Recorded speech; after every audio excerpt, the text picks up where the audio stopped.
మన ఇండియాలో ఏ రాజకీయ పార్టీ అయినా అధికారంలోకి వచ్చే ముందు వాళ్ళ అజెండాలో ఒక విషయం అయితే పెట్టుకుంటుంది. అదేమిటంటే ఆడవాళ్ళపై జరిగే అఘాయిత్యాలను అలాగే ఆడవాళ్ళపై జరిగే రేపులకు సంబంధించి నిందితులను కఠినంగా శిక్షిస్తామని, వాళ్లకు సపరేట్ గా చట్టాలు తీసుకువస్తామని, సపరేట్ గా కోర్టులు పెడతామని, అంతేకాకుండా విచారణకు సంబంధించి 21 రోజుల్లో పూర్తి చేస్తాం, లేదంటే 30 రోజుల్లో పూర్తి చేస్తాం, లేదంటే 15 రోజుల్లో విచారణ పూర్తి చేసి నిందితులను కఠినంగా శిక్షిస్తామని ఈ మాట అయితే మన ఇండియాలో ఉన్న ప్రతి రాజకీయ పార్టీ చెప్తానే ఉంటుంది. కానీ అధికారంలోకి వచ్చిన తర్వాత పై చెప్పిన మాటలతో మాకు సంబంధం లేనట్లుగా వ్యవహరిస్తూ ఉంటాయి.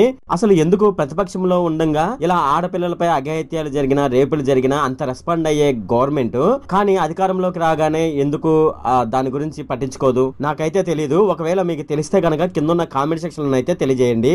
అయితే మన గాంధీ గారు ఒక మాట అయితే చెప్పడం జరిగింది. అదేమిటంటే ఆడపిల్ల ఎప్పుడైతే అర్ధరాత్రి పూట ఒంటరిగా నడిచి వెళ్తుందో అప్పుడే మనకు స్వతంత్రం వచ్చినట్లని ఆయన చెప్పడం జరిగింది. అయితే ఆ గాంధీ గారు గనక ఇప్పుడు బతికి ఉన్నట్లయితే, ఎప్పుడు అయితే ఆడపిల్ల సాయంత్రం పగలైతే ఒంటరిగా నడుస్తుందో అప్పుడే మన దేశానికి స్వతంత్రం వచ్చినట్లని మాట మార్చి చెప్పే అవకాశం అయితే ఉందని నాకైతే అనిపిస్తుంది. మన ఇండియాలో ఆడపిల్లల రేపులకు సంబంధించి చట్టాలు బాగా కఠినంగా ఉన్నప్పటికీ ఇంకా రేపులు జరుగుతూనే ఉన్నాయి. ఎందుకు ఇలా జరుగుతుందనేది నాకైతే తెలియదు. బహుశా మన ఇండియాలో ఉండే ప్రతి ఒక్కరికి చట్టాలపైన అవగాహన లేకుంటే చట్టాలు మనల్ని ఏం చేస్తాయిలే అని ఒక ధీమాతో ఇలా చేస్తున్నారనేది నాకైతే అర్థం కావడం లేదు.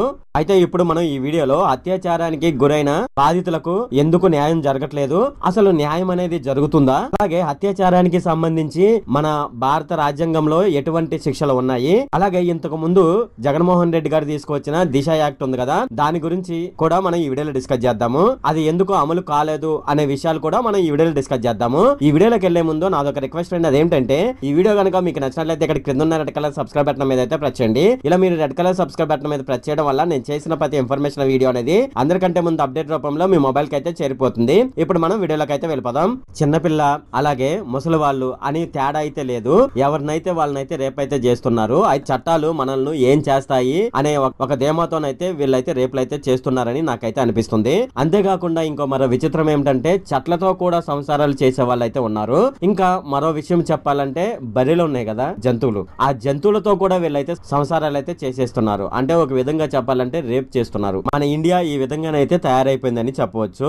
అయితే ఇప్పుడున్న పరిస్థితిలో ఆడపిల్లకు సరైన రక్షణ లేదని చెప్పవచ్చు. ఇక భవిష్యత్తులో ఆడపిల్లలు ఎలా బతుకుతారో అని చాలా మందికి అయితే ఒక ఆందోళన అయితే ఏర్పడింది. అంతేకాకుండా రేప్ కేసులో అరెస్ట్ చేయబడిన వాళ్ళు బయటకు రావడానికి ఒక కొత్త మార్గాన్ని అయితే ఎంచుకుంటున్నారు. కొన్ని సందర్భాల్లో వాళ్ళకు ఉరిశిక్ష పడినా సరే ఆ ఉరిశిక్ష నుండి తప్పించుకోవడానికి వాళ్ళు వివిధ మార్గాలు అయితే ఎన్నుకుంటున్నారు. అంతేకాకుండా మన చట్టంలో ఉన్న కొన్ని లూప్ హోల్స్ ని వాళ్ళు వాడుకొని వాళ్ళైతే చట్టాన్ని నుంచి అయితే తప్పించుకుంటున్నారు. అత్యాచార బాధితులకు న్యాయం జరుగుతుందంటే మన ఇండియాలో జరగదని 100% అయితే చెప్పవచ్చు. దానికి కారణం ఏమిటంటే చట్టంలో ఉన్న లూప్ హోల్స్ ను వాడుకొని నిందితులైతే తప్పించుకుంటున్నారు. అంతేకాకుండా కొంతమందిని అయితే రాజకీయ నాయకులే అండగా నిలబడి వాళ్ళని కాపాడుతున్నారు. మనం రీసెంట్ గా చూసుకున్నట్లయితే 9th ఆగస్టు 2024 31 సంవత్సరాల వయసున్న ఒక post graduate trainee doctor RG Kar medical college హాస్పిటల్లో ఈమె ట్రైనింగ్ అయితే తీసుకుంటుంది. సో ఇది కోల్కతాలోనైతే ఉంది. ఆమెను దారుణంగా రేప్ చేసి చంపివేయడం జరిగింది. సో దానికి సంబంధించి కేసును సిబిఐ వాళ్ళకి కూడా అప్పగించడం జరిగింది. సిబిఐ వాళ్ళు వచ్చే సమయానికి అక్కడ ఏం జరిగిందంటే ఆమె ఎక్కడైతే హత్య చేయడం జరిగిందో ఆ రూమ్ గోడలన్నీ పగలగొట్టి రీమోడలింగ్ చేస్తున్నారు. ఇది ఎంత విచిత్రంగా ఉందంటే ఆడపిల్లకు కనీసం రక్షణ లేదు అనే విషయాన్ని కూడా మనకైతే ఇక్కడైతే స్పష్టంగా అర్థమవుతుంది. ఈ విషయం దేశం మొత్తం కలకలం రేపింది. చాలా మంది అయితే ఈ ట్రైనీ డాక్టర్ కోసం చాలా నిరసనలు అయితే చాలా చోట్ల అయితే జరిగాయి మన ఇండియా మొత్తంలో. ఇది హత్య అయినప్పటికీ దీనికి సంబంధించి ఎవరు కూడా ఏం చేయలేని పరిస్థితి అయితే ఏర్పడింది. దీనికి కారణం ఏమిటంటే ఆ ఆర్జికర్ మెడికల్ కాలేజీ హాస్పిటల్ వెనుక బలమైన రాజకీయ పార్టీ ఉండడమే. ఇక ఇంతే కాదు, మనం లోకల్ గా చూసుకున్నట్లయితే మచ్చుమర్రి అనే ఒక గ్రామం అయితే ఉంది. ఆ గ్రామంలో చిన్న పిల్లను 3 మైనర్ బాలురు రేప్ చేసి ఆమెను తీసుకువెళ్లి దగ్గరలో ఉన్న ఒక ఏరులో పడవేయడం జరిగింది. ఇలా పడవేసిన తర్వాత ఆమె ఆచూకైతే ఇంతవరకు లభించలేదు. వాళ్ళ తల్లిదండ్రులైతే నా బిడ్డ కనీసం చివరి చూపైనా చూడనివ్వండి అని మీడియా ముందుకు వచ్చి కన్నీళ్ళు అయితే పెట్టుకోవడం జరిగింది. కనీసం ఆ బిడ్డ శవాన్ని కూడా మన ఆంధ్రప్రదేశ్ ప్రభుత్వం తిరిగి తీసుకువచ్చి ఇచ్చే పరిస్థితుల్లోనైతే లేదు. ఎలక్షన్లకు ముందు మేము ఆడవాళ్లకు అది చేస్తాం ఇది చేస్తాం, ఆడవాళ్లకు రక్షణ కల్పిస్తాం అని చెప్పిన రాజకీయ పార్టీలు ఇప్పుడు ఏమైపోయాయో ఏంటో గానీ ఎవరికి తెలియదు. ఇంకో విధంగా చెప్పాలంటే మనం సమాజంలో నివసిస్తున్నామా లేదంటే అడవిలో నివసిస్తున్నామా అనే విషయం కూడా మనం తెలుసుకోలేని పరిస్థితి అయితే ఏర్పడింది. ఇక పోలీసులు ప్రభుత్వాలు ఏం చేస్తున్నాయని మనం చూసుకున్నట్లయితే, మనకు పోలీసుల విషయం మనం చూసుకున్నట్లయితే ఇక్కడ వీళ్ళకు సరైన నార్కోటిక్స్ ల్యాబ్స్ అయితే లేవు. అంతేకాకుండా సరైన సైబర్ సెల్, పోలీసులకు ఈ రకమైన కేసులకు సంబంధించిన ఒక ప్రత్యేకమైన విభాగం అయితే ఉండాలి. అది లేదు. దర్యాప్తుల కోసం ప్రత్యేకమైన బృందాన్ని కూడా గవర్నమెంట్ అయితే నియమించాలి. వాళ్ళు నియమించరు. ఇవన్నీ చేస్తేనే కదా పోలీసులు కూడా త్వరగా ఈ కేసులకు సంబంధించి విచారణ జరిపి ఎవరు నిందితులు అనేది పట్టుకోవడానికి అవకాశం అయితే ఉంటుంది. అంతేకాకుండా మన భారతదేశం చూసుకున్నట్లయితే అత్యధిక జనాభా కలిగిన ప్రాంతం అన్నమాట. అంతేకాకుండా ఇక్కడ ఆడపిల్లకు రక్షణ కల్పించాలి అంటే పోలీసులకు సరైన ఆయుధాలు ఉండాలి. అంతేకాకుండా వీళ్ళు ఆయుధాలు ఎలా వాడాలి అనే దానికి సంబంధించి వీళ్ళకు ట్రైనింగ్ ఇచ్చి ఉండాలి. ఆ పని ప్రభుత్వం చేయదు. అలాగే వీళ్ళు వాడే తుపాకులు మనం చూసుకున్నట్లయితే ఇవి అవుట్ డేటెడ్ తుపాకులు అన్నమాట. అంటే ఎప్పుడో పూర్వకాలంలో గవర్నమెంట్ ఒకసారి ఉంటది, ఇక దాన్నే సంవత్సరాల తరబడి వాళ్ళు వాడుతూ ఉంటారు. అవి ఎలా ఉపయోగించాలి, ఒకవేళ వాటిని ఉపయోగిస్తే అవి వర్క్ అవుతాయా లేదని చాలా మందికి తెలియదు. అంతేకాకుండా ఇప్పుడు చూసుకున్నట్లయితే పోలీస్ విభాగంలో సరిగ్గా చేతికి సంఖ్యలు వేయడం కూడా చేతగాని పోలీసులు ఉన్నారని మనం చెప్పవచ్చు. వాళ్ళు వాడే ఆయుధాలు టెక్నాలజీకి అనుగుణంగా ఉంటే బాగుంటదని నా ఒపీనియన్. ఇక ఆడపిల్లలపై రేపుల విషయం చూసుకున్నట్లయితే తండ్రి తన కూతుర్ని రేప్ చేసే దుస్థితి అయితే ఏర్పడుతుంది. అంతేకాకుండా ఒక అన్న చెల్లిని రేప్ చేసే పరిస్థితి అయితే ఏర్పడుతుంది. ఇంకా మనం చూసుకున్నట్లయితే ఒక మేనమామ తన మరదల్ని రేప్ చేసే పరిస్థితి అయితే ఏర్పడింది. సొంత అయిన వాళ్ళని రేప్ చేసే పరిస్థితి అయితే ఏర్పడింది. ఇంకో ఉదాహరణగా నేను ఒకటి చెప్తాను. అదేమిటంటే శ్రీలంక నుంచి ఒక ఆమె రావడం జరిగింది. అయితే ఆమెకు వాళ్ళ ఫ్రెండ్ ఉండేది. ఆ ఫ్రెండ్ ఆమెకు ఏమని చెప్పిందంటే ఆమె ప్రీ స్కూల్ చదువుతున్నప్పటి నుంచి తను యుక్త వయసు వచ్చే వరకు, అంటే తనకు ఎంగేజ్ వచ్చే వరకు తన మేనమామే తనపై నిరంతరం అత్యాచారం చేసేవాడని ఆమె చెప్పడం జరిగింది. ఆ తర్వాత అతన్ని తప్పించుకొని ఆమె బయటికి రావడం జరిగిందని ఆమె తన ఫ్రెండ్ తో చెప్పడం జరిగింది. అయితే తన ఫ్రెండ్ ఏమని చెప్పిందంటే ఈ విషయాన్ని మీ ఇంట్లో మీ తల్లిదండ్రులకు చెప్పకపోయావా అని ఆమె చెప్పినప్పుడు ఆమె ఏమని చెప్పిందంటే ఒకవేళ ఈ విషయం తల్లిదండ్రులకు చెప్పినట్లయితే వాళ్ళకు మధ్య గొడవలు ఏర్పడతాయి, రిలేషన్షిప్ ఖరాబ్ అవుతుందని నేను ఆగిపోయానని ఆమె చెప్పడం జరిగింది. ఈ విధంగా చాలా మంది ఆడవాళ్లు ఇండియాలో ఇలా బయటకు చెప్పుకోలేని విషయాలు చాలా ఉన్నాయని చెప్పవచ్చు. మహిళలపై ఇలాంటి అఘాయిత్యాలు జరుగుతున్నాయనే విషయం ముందే గ్రహించిన వైసీపీ పార్టీ, అంటే ఇంతకు ముందు ఉన్న పార్టీ, అత్యాచారాలను అలాగే లైంగిక దాడులను అరికట్టేందుకు ఆంధ్రప్రదేశ్ ప్రభుత్వం దిశ అనే పేరుతో ఒక చట్టాన్ని అయితే తీసుకురావడం జరిగింది. అయితే ఇది కొత్త చట్టం అన్నమాట. ఆ బిల్లును అప్పటి హోంశాఖ మంత్రి అయిన సుచరిత 2019 డిసెంబర్ 13న అసెంబ్లీలో ప్రవేశపెట్టడం జరిగింది.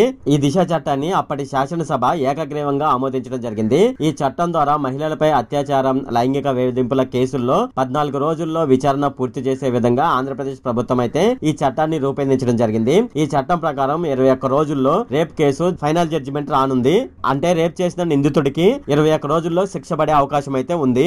ఈ చట్టం ప్రకారం ఎటువంటి శిక్షలు వాళ్ళైతే ఇందులో పొందుపరచడం జరిగిందని మనం చూసుకున్నట్లయితే ఈ చట్టంలో లైంగిక నేరాలకు పాల్పడే వారికి జీవిత ఖైదు లేదా ఉరిశిక్ష వేసే అవకాశం అయితే ఉంది. సోషల్ మీడియాలో వేధింపులకు పాల్పడితే వారిపైన ఐపీసీ సెక్షన్ 354E అనే ఒక కొత్త చట్టాన్ని అయితే తీసుకురావడం జరిగింది. ఈ చట్టం ప్రకారం మొదటి తప్పుకు 2 ఏళ్లు, రెండవ తప్పుకు 4 ఏళ్లు శిక్ష విధిస్తారు. అంతేకాకుండా మహిళలు, పిల్లలపై జరిగే నేరాలకు విచారణకు సంబంధించిన ప్రతి జిల్లాలోనూ ప్రత్యేక కోర్టును అయితే వీళ్ళు ఏర్పాటు చేయడం జరుగుతుంది. ఈ విధంగా ఇంతకు ముందు ఉన్న ప్రభుత్వం అయితే ఇటువంటి శిక్షలతో ఒక ప్రత్యేక చట్టాన్ని అయితే తీసుకురావడం జరిగింది. అయితే ఇది అప్పుడు సరిగ్గా అమలు కాలేదని చెప్పవచ్చు. ఎందుకంటే దాని వెనక ఉన్నది రాజకీయ పార్టీలు కాబట్టి ఇది సరిగ్గా అమలు చేయలేకపోయారు. ఇక మన భారతదేశం చూసుకున్నట్లయితే గొప్ప అద్భుతాలు, అందమైన ప్రదేశాలు ఉన్నాయి. అత్యుత్తమమైన దేశాల్లో ఒకటి. కానీ ఇక్కడ మాత్రం నివసించే ఆడపిల్లలకు మాత్రం ఇక్కడ రక్షణ లేదని చెప్పవచ్చు.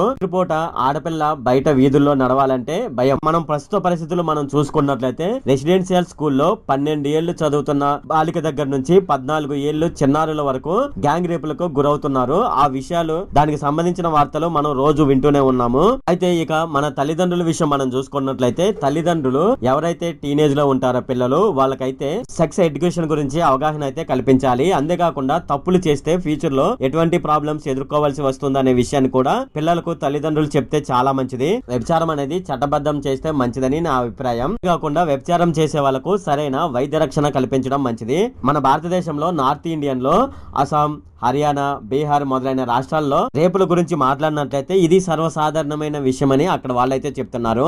అలా ఎందుకు చెప్తున్నారో నాకైతే అర్థం కావడం లేదు. బహుశా వాళ్ళకు చట్టాలపైన అవగాహన లేకో అక్కడ చట్టాలు అనేది కఠినంగా అమలు చేయలేకపోతున్నారో అని నాకైతే తెలుస్తుంది. ఇక మన ఇండియాలో చూసుకున్నట్లయితే ఎక్కువగా కార్న్ వెబ్సైట్లు, ఇక్కడ కార్న్ అంటే మీరు అర్థం చేసుకోండి, ఇవి విచ్చలవిడిగా మనకైతే ఆన్లైన్ లో దర్శనమిస్తున్నాయి. ప్రతి ఒక్కరు ఎక్కువగా ఈ కార్న్ వెబ్సైట్స్ అయితే చూస్తున్నారు. ఇవి మన ఇండియాలో బ్యాన్ చేస్తే ఇటువంటి రేపులకు సంబంధించిన ఆలోచనలు అయితే మనుషులకు రావు. అంతేకాకుండా యుక్త వయసులో ఉన్న అబ్బాయిలు ఎవరైతే ఉన్నారో వాళ్ళ తల్లిదండ్రులు వాళ్ళకు సెక్స్ ఎడ్యుకేషన్ గురించి అయితే నేర్పించవలసి ఉంటుంది. అంతేకాకుండా ఇటువంటి తప్పులకు పాల్పడినట్లయితే ఎటువంటి నేరాలు ఉంటే దాని వల్ల ఫ్యూచర్ లో ఎటువంటి సమస్యలు ఎదుర్కోవాల్సి వస్తుందని తల్లిదండ్రులు వాళ్ళ పిల్లలకు చెప్తే మంచిదని నా ఉద్దేశం. సో ఈ వీడియోలో దీనిపై మీరు ఏమనుకుంటున్నారు ఏంటి అనే విషయాన్ని అయితే మీరు కింద ఉన్న కామెంట్ సెక్షన్ లో అయితే తెలియజేయండి. ఫ్రెండ్, ఈ వీడియో కనుక మీకు నచ్చినట్లయితే ఇక్కడ కింద ఉన్న రెడ్ కలర్ సబ్స్క్రైబ్ బటన్ మీద అయితే ప్రెస్ చేయండి. అలాగే ఈ వీడియోని మీ ఫ్రెండ్స్ అండ్ ఫ్యామిలీ మెంబర్స్ కి అయితే షేర్ చేయండి. అలాగే ఈ వీడియో సంబంధించి ఏమైనా కామెంట్ లోని అనుకోండి, నాకు తప్పనిసరిగా కింద ఉన్న కామెంట్ సెక్షన్ లో తెలియజేయండి. ఈ వీడియో అంతే friend. Okay, thank you friend.